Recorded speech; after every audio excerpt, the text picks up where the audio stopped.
चेदा से नेल का को गेबुन से अपना रहो बुन बुझाव का गया जे ओकोयटा हा आयरन गो बाय लay को कना जे हनी कोड़ा सला इन दड़ायदा से नुई कोड़ा सला इन दड़ायदा ओकोय गे उनी दो बाय लay दड़ाई को लay बाय लay को आर आसो काते दिकु सला जदी दड़ाय खाय मा एकाल के आरो बाय लay को चिकाते लay दड़े को बतोर तो ओना इते अबु दो बाको लay बुड़ दड़े बुना ची गे बाको लay दड़े सनम को जोहार संताली अड़ंग रे तंग दराय पे तो होलाना वीडियो रे आपे पे नेल के तबना जे मंजू मुर्मू उनी मेने आय जे इन दो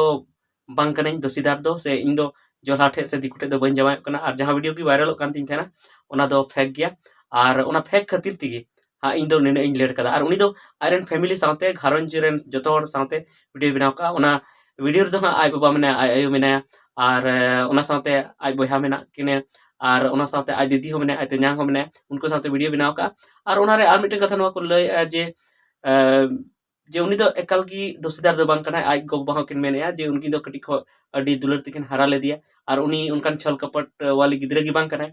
और ओना साथे आर हो उनको को नवा को लय का मचे रे जे जहां वीडियो गे पे बनाव का ओना दो भागी बापे बनाव लेआ आपे फालतू ना गिनु पे बदनाम के दी पे ओना ये तो ना को वीडियो दो डिलीट पे आर बांग खान ले केसा नोंकान कथा को मेन के तबे अबु ओना को बखराते बुन गलमराव और ओना साथे ना बुन गलमराव जे अकुमा उनका को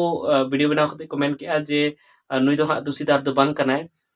तबे अबुआ फैमिली रे जदी उनका हेज लेन खान से एटा ओड़ा फैमिली रे जदी नोंका हुई लेन खान चित कमी लगती कना से अबु हो चितान रे जदी जहाना ब्लेम जदी उनका लगाव लेन खान चित कमी लगती कना तबे जतो को लारे इन ले पे जे जहां वीडियो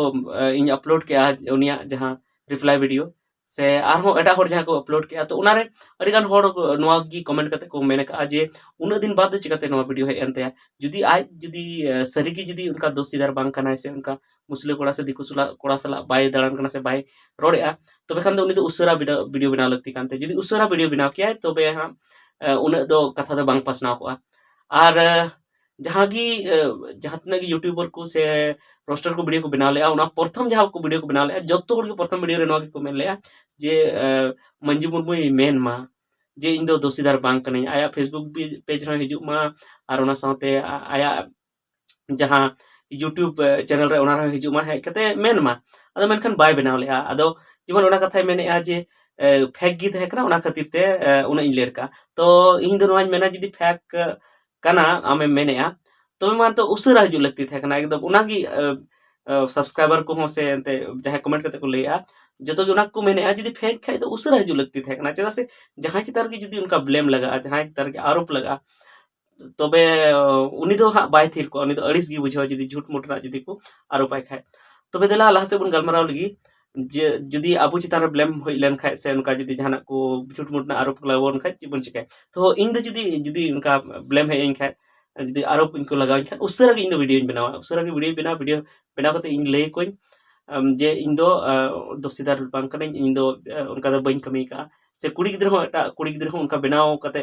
उसरा लय लगती कना जे इन दो दिकु कोड़ा सला दो से जोला कोड़ा सला दो बइन रोड़दा और ओना दो बड़ी सगै दो बांग कना ओना दो जहाना बया सगै कना से उनका लय लगती कना उसरा गे और जदी उसरा जदी हा बइन लयदा इन बडाय कते हो चदा से निका दो बांग कना जे मन जदी हा ओना कथा बाय बडाय कदा से ओना वीडियो बाय नेल का गे मी बार दिन रे नेल का तो ओना इते उनी बाय बनाव लेआ मेनखान एटा को दो इन मेता पे जतो की जे उनका जदी आपे तारा आरोप जो तो उसरा के बनाव तो उनपे उसरा पे बनाव लेखान आपे चेड हो दोष बांग हुई और उनखान दो उन को चर्चा बडाया पूरा वायरल और वीडियो को तो उन दो आम दोषीदार बाम बनाव दारे को चदा से आम बाम जवाब ले तिगी तो ओना दो उन दो को वायरल के को चदा से आम दो हे इनकान होड़ा जहां चैनल हो बनते फेसबुक पेज हो बनते उनको तो जुदे कथा कना और जहां इनका एकदम पूरा चिगी उनी बाको बडाया हर उनको जुदे कथा कना मेनखान आम दो मिटन उन मारंग सिंगर कनाम जतो हर को बडाया आम दो हाईलाइट वाला हर कनाम गोटा आमा nyutum को न्यूम तहना तो उनकान हर जदी जहाना बाम जवाबा तो उना तो उनको दो जनता कना को आम जनता कना को उनको तो आको ओपिनियन एम रना अधिकार मेना तको से आको ओपिनियन को एम दाड़े गया जहाना उनका जदी आमा बड़ी को नेल खान तो उनको तो को मेन गया ओना खातिर तो उनको तो वीडियो को बना गया तो जेमन ओना मिटेन आको को मेने जे आले ले केसा तो इन मेने जे ओना दो उचित दो बांग कना चदा से वीडियो को बनाव के तो वीडियो बनाव कते ओना पासनावेन गया हर जतो हर को बडाय के गया तो ओना दो बांग केस लगती कना चदा से उनको ओना वीडियो बनाव के तो को देरी के उनका ताहे कन की वीडियो बनाव तो तिना दिक्कत पड़ा को अच्छी दिक्कत पड़ा को खाली कैमरा को सामांग किया और ओना रेको रोड किया जेमन नित तो ओना को कमी का तो जल्दी हुई को तो उनका की आबू चितान रे जुदी उनका हुई लेन खान से जहां जुदी आपेरन गिद्रे जुदी उनका जहां को दोष का ओना जुदी खबर पे नाम खाए तो इन दो नोहा गिन मेना जे जतो को लहा दो नोहा लगती कना आबू दो नोहा लगती कना से इन हो जुदी इन गिद्रे चितान नोका हुई लेन का ब्लेम लगा इन दो नोहा गिन कमिया इन दो जतो को लहा दो सरिया इन पांजाया जे ची कना बांग कना आज पासे सरिया कान तो सरिया कान खान दो उनी गिद्रे बारोनिया अडी जस्ती बारोनिया जे उनका दो अलम कमिया चेदा से जुदी इन उनिया कथा दिगिन चला कना से एटा गार्जियन हो जुदी आको उनी गिद्रे कथा दि को चला कना तो आगाम दिन हुई दाड़े नोंका जे उनी कुड़ी गिद्रे आर होई गलती दाड़े आर होई दाड़े उनी दिकुटे के जमाय दाड़े आर ᱦᱮᱸ ᱱᱚᱣᱟ ᱢᱟ ᱠᱟᱱ ᱜᱮᱭᱟ ᱡᱮ ᱫᱤᱥᱚᱢ ᱦᱚᱲ ᱴᱷᱮᱡ ᱫᱚ ᱤᱧ ᱫᱚ ᱟᱯᱱᱟᱨ ᱢᱚᱪᱟ ᱛᱮᱫᱚ ᱵᱟᱹᱧ ᱞᱟᱹᱭ ᱫᱟᱲᱮᱭᱟᱜᱼᱟ ᱥᱮ ᱚᱠᱚᱭ ᱜᱚᱼᱵᱟᱵᱟ ᱜᱮ ᱵᱟᱠᱚ ᱞᱟᱹᱭ ᱫᱟᱲᱮᱭᱟᱜᱼᱟ ᱡᱮ ᱥᱟᱹᱨᱤᱜᱮ ᱱᱩᱭ ᱫᱚ ᱫᱤᱠᱩ ᱴᱷᱮᱡ ᱡᱟᱶᱟᱭ ᱠᱟᱱᱟ ᱪᱮᱫᱟᱜ ᱥᱮ ᱩᱱᱠᱩᱣᱟᱜ ᱱᱚᱣᱟ ᱴᱮᱱᱥᱚᱱ ᱢᱮᱱᱟᱜᱼᱟ ᱡᱮ ᱥᱟᱹᱨᱤᱜᱮ ᱱᱚᱣᱟ ᱠᱟᱛᱷᱟ ᱯᱩᱨᱩᱵᱮᱱᱟ ᱠᱷᱟᱱ ᱫᱚ ᱦᱟᱸᱜ ᱩᱱᱤ ᱚᱠᱚᱭ ᱜᱮ ᱵᱟᱠᱚ ᱤᱫᱤᱭᱮᱭᱟ ᱚᱠᱚᱭ ᱥᱟᱞᱟᱜ ᱜᱮ ᱵᱟᱯᱞᱟ ᱵᱟᱝ ᱦᱩᱭ ᱫᱟᱲᱮᱭᱟᱜ ᱛᱟᱭᱟ ᱦᱳᱭ ᱚᱱᱟ ᱤᱭᱟᱹᱛᱮ ᱚᱠᱚᱭ ᱨᱮᱱ ᱜᱚᱼᱵᱟᱵᱟ ᱜᱮ ᱱᱚᱝᱠᱟ ᱫᱚ ᱦᱟᱸᱜ ᱵᱟᱹᱲᱤᱡ ᱫᱚ ᱵᱟᱠᱚ ᱢᱮᱱᱟ ᱟᱨ ᱥᱮ ᱮᱱᱛᱮ ᱱᱚᱝᱠᱟ ᱫᱚ ᱵᱟᱠᱚ ᱢᱮᱱᱟ यूट्यूब रे से फेसबुक रे से उनका लाइव हेज कते दो से वीडियो बनाव कते दो आदो निया गे इन दिन मेना जे जहां तने गे अबो गार्जियन मेना बुना जहां तने गे दिसम दुनिया रेन तो निया गे अबो बुन नेल मा जे चे उनी गिद्रे भागी कमिया से बड़ी कमिया जुदी हां उनी बड़ी कमिया तो बड़ी कमी का तो उनी तो एकदम निहत बुन बारोनी मा आर दोसर कथा कना जे अपनार ते दो बाबुन बुझ दाड़े उनी गिद्रे दो हां जहां लई बुना उनी तो एड़े गे लैया बड़ी कमी का रहो एड़े गे लैया चेदा लैया चेदा से उनी दो हां बतरो आय अब ठे दो बतरो चेदा से नेल का को गेबुन से अपनार रहो बुन बुझाव का गया जे ओकोयटा हां आयरन गोबाय लई को कना जे हनी कोड़ा सला इंदलायदा से नुई कोड़ा सला इंदलायदा ओकोय गे उनी दो बाय लई दाड़े को लई बाय लई को आर आसो काते दिकु सला जदी दाड़ा खाय मा एकाल के आरो बाय लई को चिकाते लई दाड़े को बतरो आय तो ओना इते अब दो बाको लई बुड़ दाड़े बुना हां ची बाको लई दाड़े बुना ओना इते अपनार तिगी अपनार एटा से खोय बुन खबर बुन हतामा जे सरी की पाले नुई गिद्रे दोष का गया चो ओना तिगी उन जस्ती को मेने आर का दो बाको मेन होदा दुनिया रन होड़ दो उन असर दो बाको मेन होदा जरूर जहाना उनिया उनका दोष को नेल का चेदा से जतो होड़ गी को मेन थेना सांताल समाज रन गिद्रे चलाम बदनाम या ओकोय हम बाको खोजो थेना जहाय बदनाम दो आर जुदी जहाय को बदनाम दिकना औड़ीना तो उना विरोध लगी हो से उनको जहां को बदनाम दी कना उनको सला तपाम लगी हो से उनको सला मोचा लगी हो अडी आमा हड़ को तुदुक थेना मेनखान जहां ठे जदी आम मोचा के बांग तुदुक कना विरोध रे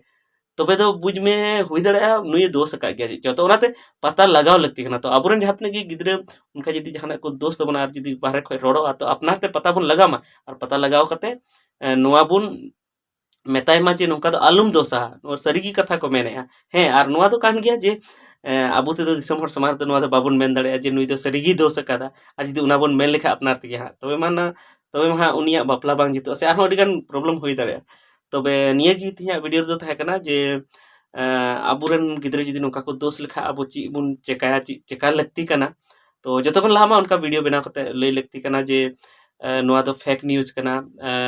उसरा गे जदी एंते